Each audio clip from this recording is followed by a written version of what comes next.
And now we take you forward to July 1st, where the fourth round of the 1951 Formula One World Championship unfolded at the iconic Reims-Gueux circuit in France.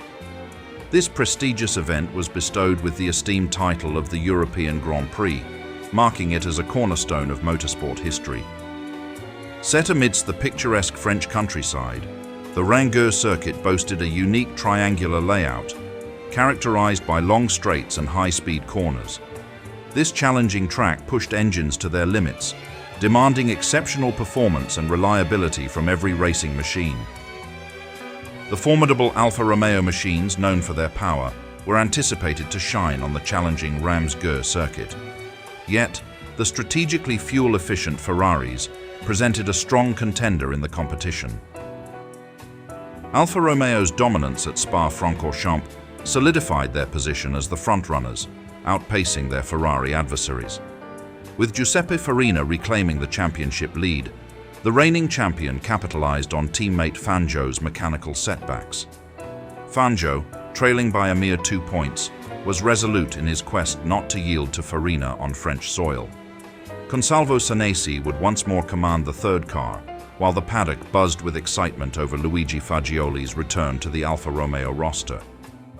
Frustration lingered in the Ferrari camp post-Belgium, intensifying their determination to clinch their first victory. The prolonged Alfa Romeo dominance had worn thin on Ferrari, especially after falling short in Belgium. The team was adamant about breaking the streak, keen to taste success at the French Grand Prix.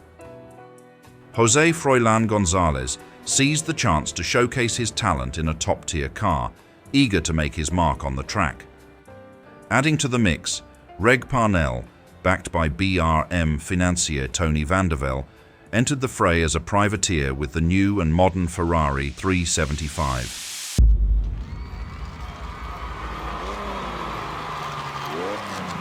Once again, the Alfa Romeos asserted their dominance in France, with Juan Manuel Fangio clinching his third consecutive pole position. He outpaced the reigning world champion and championship leader, Farina, by a remarkable 1.7 seconds. Ferrari's best performer this time was Ascari, securing the third fastest time, trailing Farina by only 0.7 seconds. Villoresi followed closely, losing just 0.4 seconds to his teammate and gaining the same margin ahead of Sanesi in the third Alfa Romeo. Ferrari's newcomer González made an impressive debut by securing the sixth fastest time, surpassing the seasoned veteran Fagioli. Among the drivers not affiliated with Alfa Romeo or Ferrari, Louis Chiron of Talbot-Lago put up a commendable performance, securing the 8th spot on the grid. However, despite his efforts, he trailed behind Fangio by a significant margin of 18 seconds. The upcoming race at Reims promises to be a true test of endurance, with drivers facing the daunting challenge of completing 77 laps. Spanning a staggering 601.8 kilometers, the circuit demands unwavering concentration from drivers and absolute reliability from their vehicles.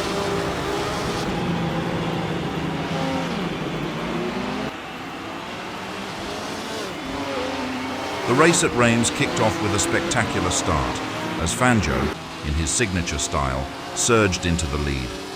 However, Farina encountered wheel spin troubles, causing him to lose several positions.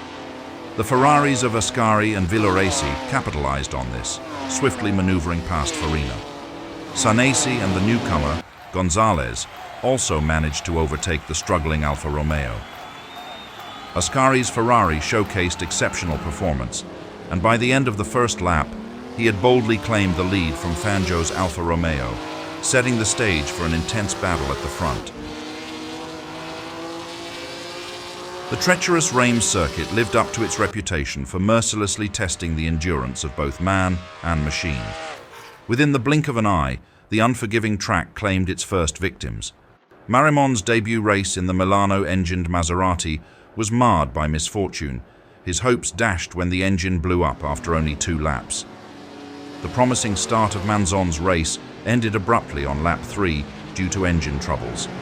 The ruthless circuit left no room for error. As the race unfolded, even the front-runners weren't immune to the mechanical gremlins lurking on the Reims circuit. Sanesi, valiantly holding on to fourth place, found himself grappling with a nagging misfire in his engine, allowing both Gonzalez and Farina to slip past him in a flurry of motion. Farina, with his sights set on the podium, wasted no time in maneuvering his way past Gonzalez's Ferrari. Meanwhile, at the front of the pack, the formidable trio of Ascari, Fangio, and Villoresi maintained a commanding lead. Gonzalez, displaying remarkable composure in his debut Ferrari race, held his ground, keeping a steady gap between himself and Sanesi, while Fagioli shadowed closely behind in his pursuit. Parnell, piloting his dark blue Van der Velde-entered Ferrari, showcased impressive resilience, determined to maintain his position amidst the fierce competition. It seemed Ferrari was on the brink of securing their maiden victory in the World Championship. Ascari, steering confidently at the front, had successfully placed Alfa Romeo on the defensive for the first time in the championship.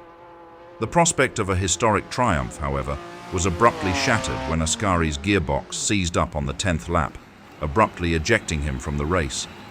The cruel twist of fate dashed Ferrari's dreams of a breakthrough win and left Alfa Romeo with an unexpected advantage.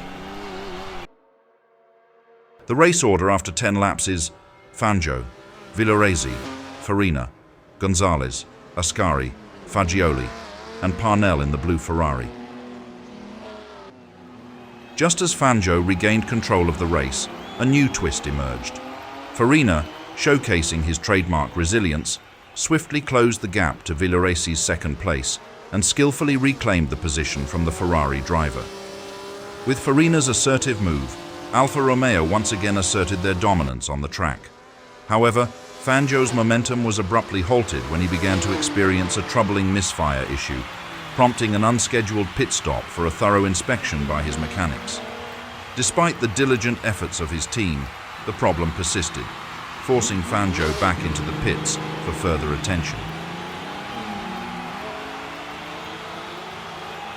With Fangio's unfortunate misfire issues, Farina ascended to the coveted lead of the race. The seasoned champion pushed his Alfa Romeo to the limits, steadily extending his lead to nearly a full minute ahead of Villoresi's trailing Ferrari.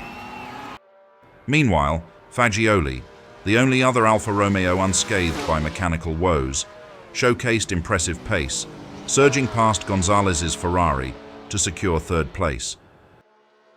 As Fagioli made his scheduled pit stop, the Alfa Romeo team made a controversial decision.